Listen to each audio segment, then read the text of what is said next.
Welcome to the Redvee TV show, supported by Chapel House Cars for the 2024 season as Saints get back into action. Kevin, really good to see you. Thank you very much. I am David Rigby. Good night. I saw him get quite a few plaudits as we changed it up over the past couple of weeks. So it's good to know that our watchers enjoy all the contributors we have. It's good to know it's not about us, it's about the brand. We are easily replaceable. We are easily replaced. Yes, exactly. Right, Kev, we've had a week off. Not much happened last weekend. Let's get straight into it. But first of all, we do need to start with the sad, untimely passing of Rob Burrow. Obviously, you'll have seen all the tributes last weekend at the Challenge Cup final. The outpouring of grief across rugby league. Just extremely sad news, especially given what he did in his playing career, and then, but more importantly, what he did afterwards, after his diagnosis, alongside Kevin Sinfield. So I think, obviously, from us at Redvee, we'd just like to pass our condolences on to everybody who knew him. It's not just his family and friends, but probably everybody across rugby league who was obviously hurting at this sad time. Yeah, that's it. You see the dates there, 1982.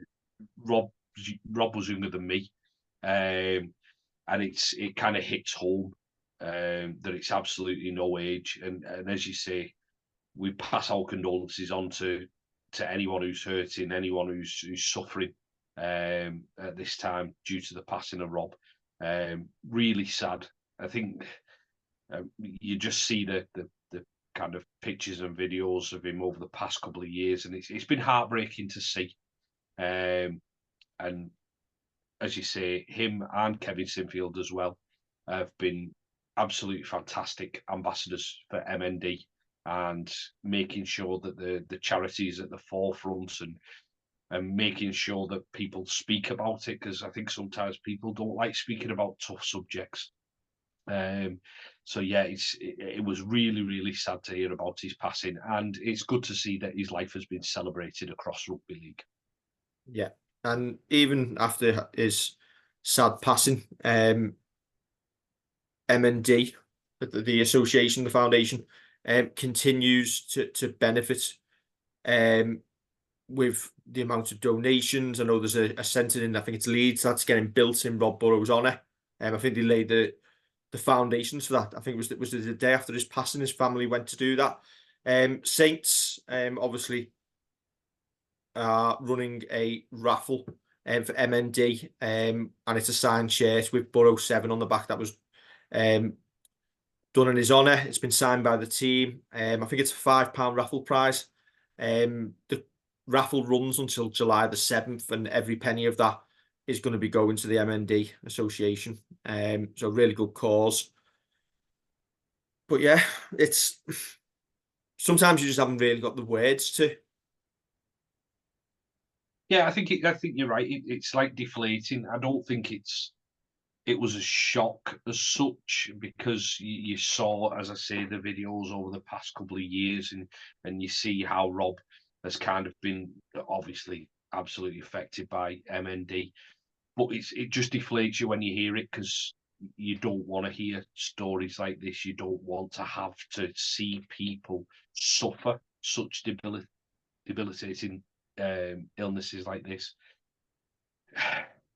It's tough, but it's great that clubs like ours and the rugby league community have got together behind Rob and have celebrated him so well, and are continuing to raise money for MND. Yeah. Rest in peace, Rob Burrow.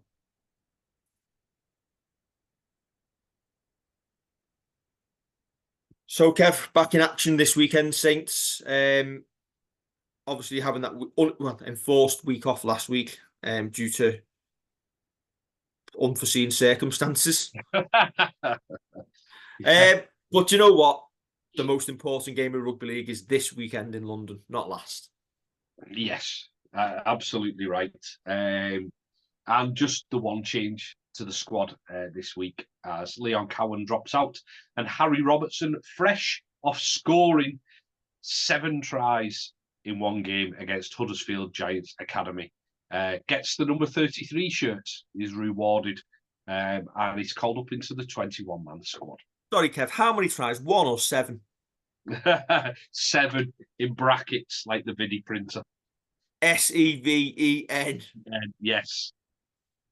Yeah, obviously we've seen the interview with Derek Trainer, and obviously he said that next season Harry Robertson, George Whitby, Owen Dagnall are all going to be part of the first team squad.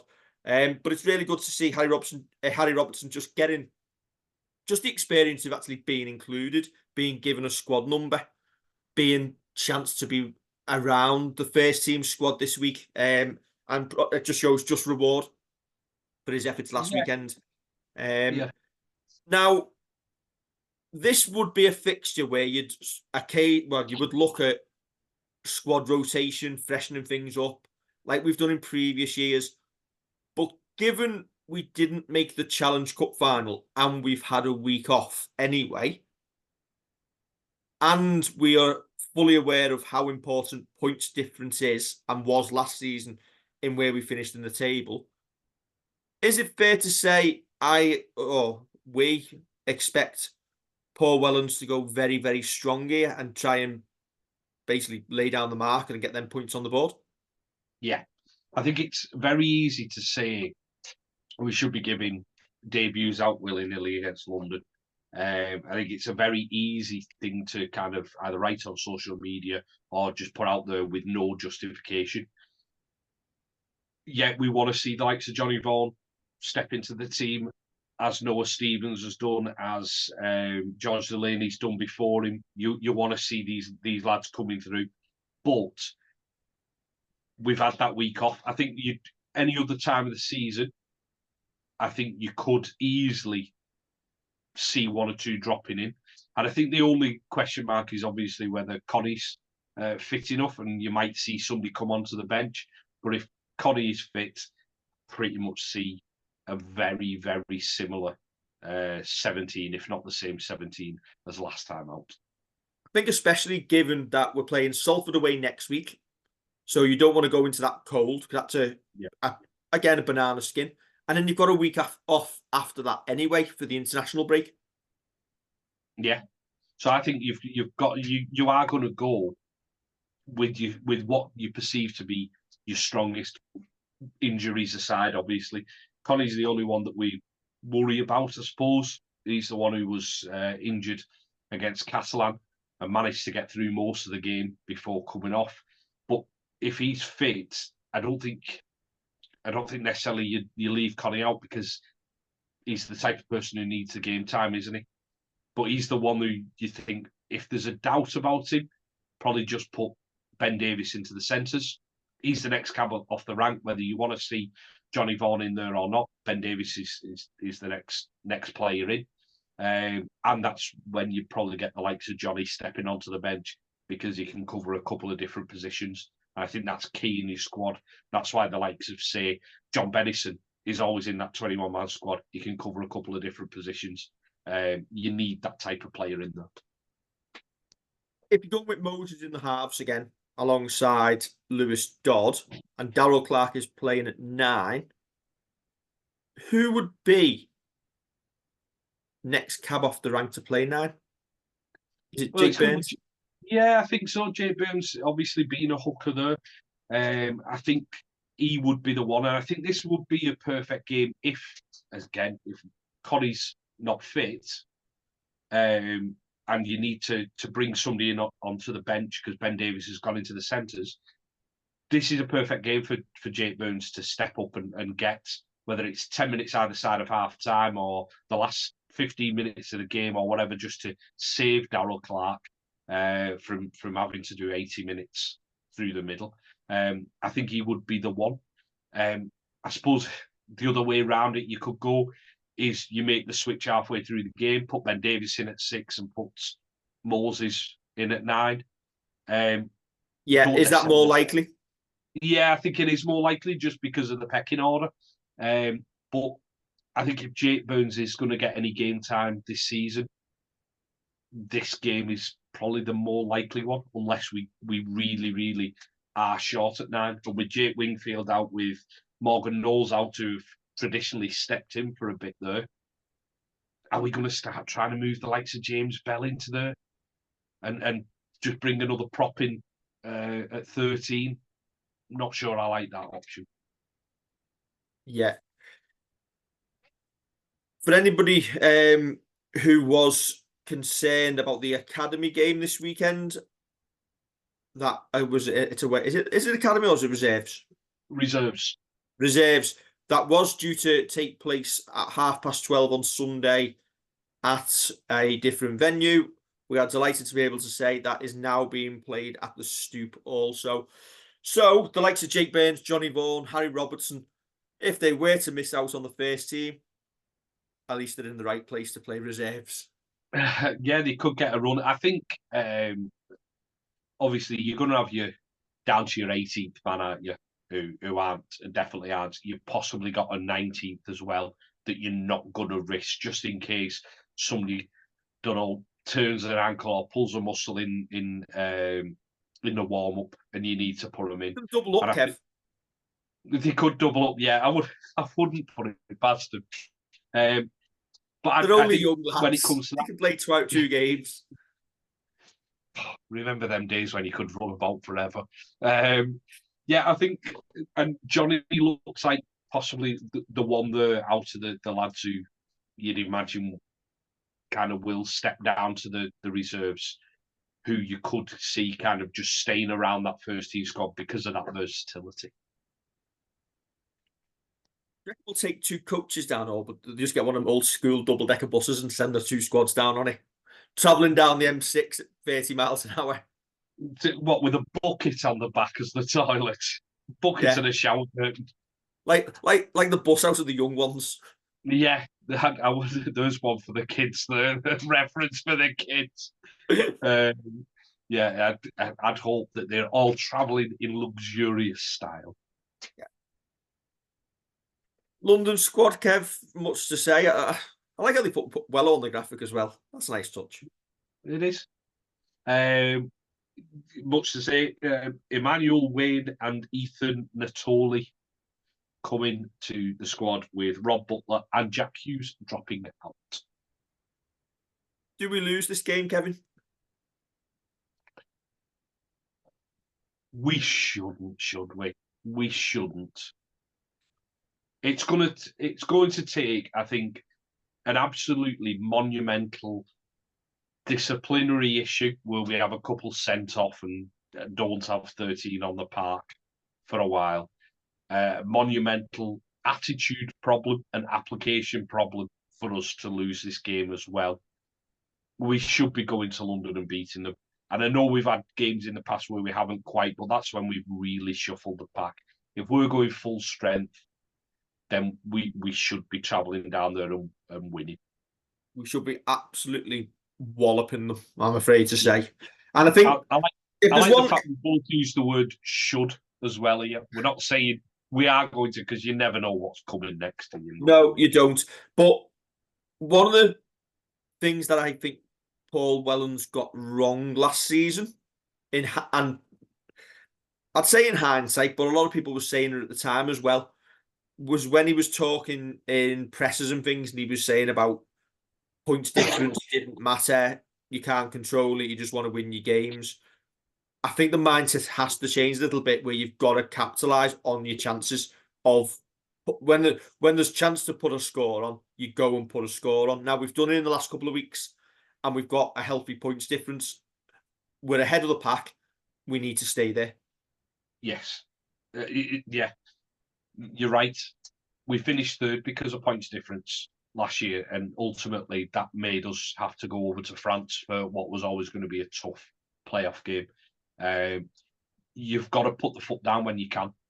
We don't want to be coming away from games and coming away from, say, this game, and we've won it comfortably, but we've won it 24-12, like against Catalan, where you've won it and it's been comfortable. You've let them score a couple of tries late on. just because you've switched off a bit. This should be a game where you are putting more points on the board, and you're trying to keep them to nothing. I'm not saying that London will be kept to nothing, because I think they're a spirited side. I think that they're going to go out there and try and put a show on, especially with them playing at the Twickenham Stoop. But yeah, should massive in this conversation that we're having, but we should be absolutely putting these to the sword. Yeah, I think once you break their spirit and the 20 or 30 minutes effort that they're able to do, I think that's when the points usually pile on. Now, there's the last question before we move on. The game is at the Stoop, old traditional home of the London Broncos. It won't mean much to these players given its history. Does that affect London? We're not having their regular home crowd? Possibly, because it's more like a neutral venue, isn't it? So it could do. I don't think it'll matter too much. I think we could have played them at the traditional home. Is it Plough Lane they play at now?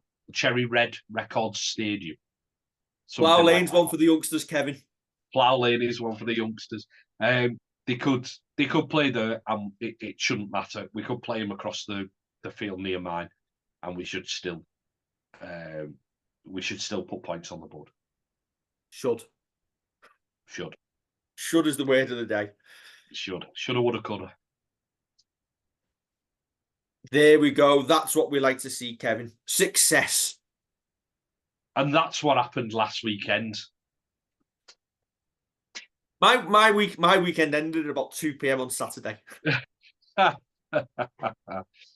Yeah, what an absolutely fantastic achievement from the women's team. To go 4 in a row, and to do it without conceding a try this time in the quarters, the semis, and then the final. That is some going, that. What an absolutely outstanding achievement from them. Yeah, you look at the ethos of the club and how everybody works in the same way. And it's fair to say that Matty Smith's defensive coaching influence has had an impact on the team, as a couple of the players referenced, the fitness coaches who've really brought them on this season. Yeah, I think Matty said to the team, don't get bored of defence. And with the team, with such players in the team, like Berry Salihi, with like Zoe Harris, like Faye Gaskin, like Tara Jones, in that spine, you're always going to score points. You've got your wingers who are rapid and know where the try line is. You can get the ball out to them. You can go through the middle. But when the going's getting tough and you've got pressure on your own line, that's when you find out what you're made of. And this set of women here have absolutely done that. And last Saturday did that to perfection. Absolute perfection. What an absolutely fantastic result, and what a credit to the town and to the Saints name they are. Yeah, standard bearers for the sport.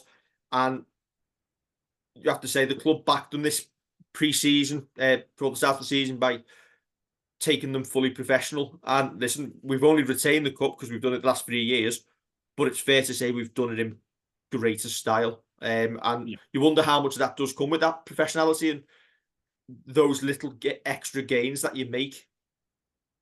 Yeah, it's a big thing of just that steady improvement and staying ahead of the pack. And I know that they're currently not the champions, because it's York who are the champions, and they'll be looking to right that wrong. But yeah, them little gains to make sure that you stay at the top of the game are vital. And what an absolutely fantastic interview from Faye Gaskin after the game as well, saying that it's her last Challenge Cup game. What a way to go out. And all the best to Faye and her partner for the future. Yeah, I think that's the important thing. Listen, we all love Saints. We love the club. We love rugby league. But sometimes family is just more important. And it is about priorities. Yeah, it is. It is. And we know like just from doing this, which we do as a hobby, I think it's been called, as a labour of love, that sometimes you just can't do it, and we're not sacrificing ourselves by running into players at full tilt and getting absolutely smashed everywhere. We're just doing it sat down, comfy, and we know that family comes first, and rightly so, rightly so. There's always room for the rugby, but you know what? When your time comes that you want your family to come first, you make that decision and you take that choice. And as I say, fair play to Faye. The good thing is, when you do miss a game, there's always one the following week. Yes. Right. Lastly, Kevin, before we go, the club have announced the 2026 Australia Academy Tour. The club will be taking their 9th group of tourists. Just not blokes with cameras, blokes who want to play rugby league, down under, where they will train like professionals for 3 weeks. The stars of the future, they'll play a 3-game series against NRL clubs, culminating with a game against Penrith Panthers, which is, I think it's traditionally known as one of the best youth systems in Australia. We go down there, we test ourselves. The club are able to see who's going to make it and who's not. From the back of that, you'd only have to look at the amount of players who've come through the club system, who've been on those academy tours, made it to the first team, made us into the successful club that we are. To do so, Kev, £100,000 and fundraising has started in earnest. Yeah, I think it's important to kind of point out that this has always been the case with the fundraising as well. There's always been events on that have contributed to these academy tours. And you mentioned about the players who get to go down there. I bet it's not just about talent. I bet it's about attitude, of applicating yourself on a tour, carrying yourself as professionally as you can, and doing everything that you need to do to be a Saints player and a professional rugby league player. It's such a great selling point for the club. If you're trying to get an academy prospect and there might be a couple of clubs in, you've got this academy tour. This is how we do things. This is what we do. This is what we've done in the past. So listen, we'll be getting behind it. And I hope fans do too. Yeah, the club have launched the GoFundMe to try and raise money towards the costs. We'll put the link in the comments below. Any money that anyone is able to spare towards it, you know what? It all adds up. What's the saying, Kev? Look after the pennies and the pounds look after themselves. Correct. But yeah, it's going to take, it's £100,000. It's a monumental effort that is required to raise that money. Every little penny towards it helps. There will be fundraising events over the next couple of years, but the GoFundMe account, the club have said that there's going to be a lot of money can't buy prizes along the way for people who've donated. Look forward to seeing them. But yeah, we'll be sticking our hands in the pockets and giving what we can afford. And if you can afford to give anything, chip in where you can. Yes. I wonder if they need 2 like fan channel kind of content creators to go over and document it. If they do, me and David Rigby will go quite happily. Yeah. £105,000 they now need to raise. Is that just for my food bill while I'm off? You're cleaning the boots, Kevin. Yeah, fair enough. Right, that's us done and dusted. Looking forward to seeing Saints on Sunday, and hopefully we can come away with a victory. Kev, good to see you. Thanks for joining me. And we will catch you very, very soon for the next episode of Redvee. Don't forget to like, share, and subscribe. What was that?